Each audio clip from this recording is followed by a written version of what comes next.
Live from Los Angeles, welcome back to Good Morning, LaLa and Miracle Monday. It is a miracle to watch some of the stuff on TV these days. Holy cow. So David lives in the house. He's on CBS SWAT. And I can't believe all the stuff that you guys do. Do you feel like you're actually doing this work? Yeah, because we are. When they let us. But some of our stunts are just, they're too big and dangerous, and they won't let us do it. But, our stunt team was just nominated for an Emmy. Wow. Which is just a testament to the quality of the action that we're doing on the show. That's our signature. We're an action show. But we also, we have a lot of heart. We talk about a lot of topical things that are happening in the world today. So it's been a dream ride the last 2.5 years for me, and we're so excited for season 3. So, David, I read that they created this role specifically for you. Tell us about landing the gig. That's incredible. Oh my gosh. You hear about that all the time. It's never happened to me until now. And so when SWAT came along, I knew that I wanted to be a part of it. There were such great people attached: Shamar Moore, Sean Ryan, who did The Shield, Neil Moritz, Justin Lin was directing the pilot.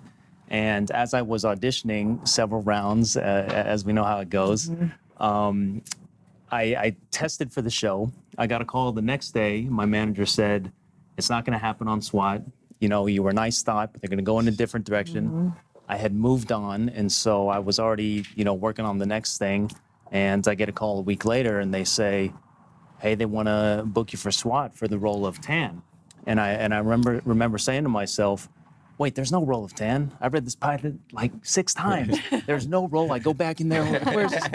And so what I had come to find out is that they had created this role for me to have a part in the pilot. They were like, this guy is hot, he's smart, he's good, he's perfect. We'll just write him in. Yeah, I must have done something right in the audition room. So I was very fortunate to be a part of the pilot, and we eventually went to series, and now here we are, season 3. Wow. Let's take a look at your character in SWAT. In position, covering topside egress. Roger that. Entry team in position, ready to breach. Luca, are we clear? Front side secure. Roger that. Breach on my count in 3, 2. Hold. Incoming surveillance drone. That might have eyes in the sky.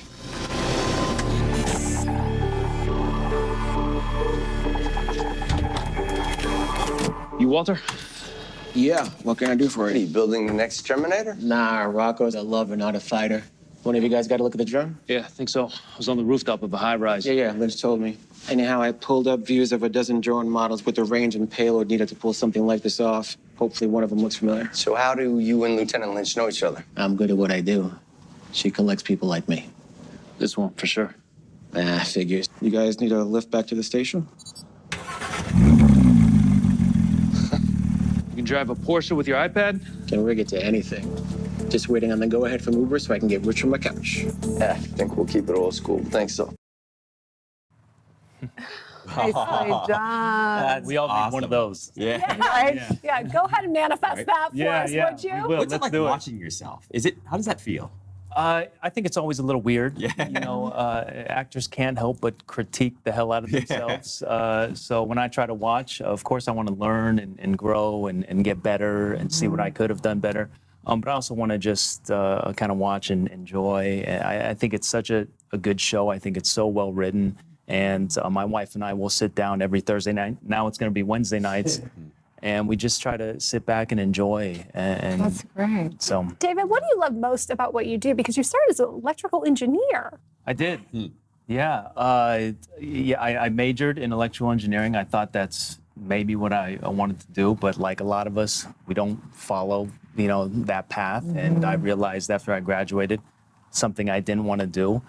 And so I kind of fell into acting and modeling and The pages of GQ and people's sexiest.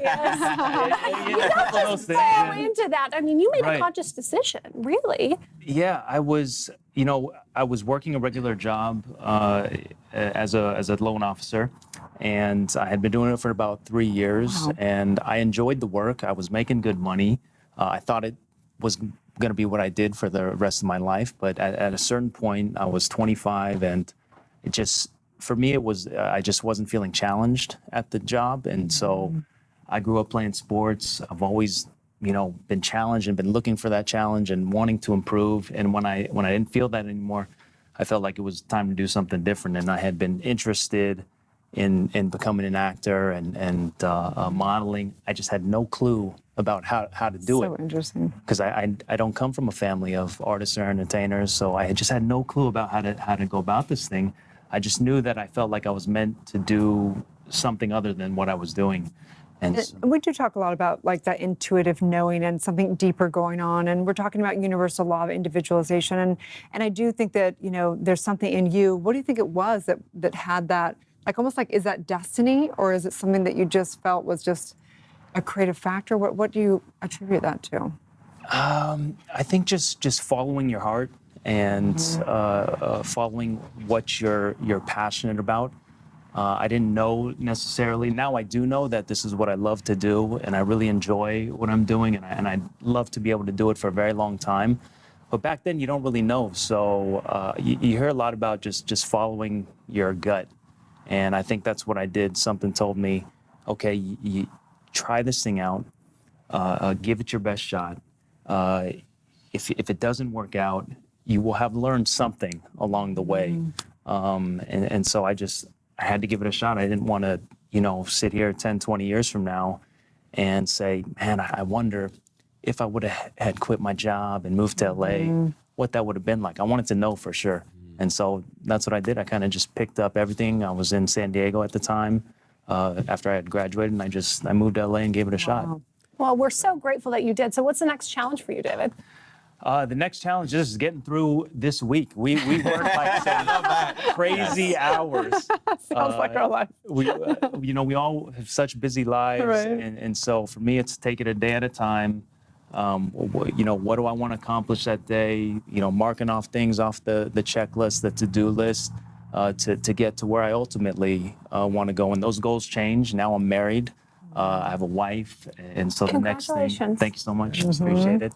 So the next thing is, family and house and picking out tiles for doing like a bathroom remodel, things like that. Yeah, things like that. So tell people where they can find and follow your personal journey. You can follow my personal journey on the show Wednesday nights. This is the camera, 10 p.m. It's going to be an amazing, amazing third season. We're so excited. We've been working so hard for the last 3 months, and we're so excited to share the third season with all of our fans and the viewers. And you can find me at David Bradley Lim on all Twitter, Instagram. Fantastic. Thanks. Appreciate Thank you it. so much, Well, David. thank you, guys. We'll be back Appreciate tomorrow on it. Good Morning LaLa Land.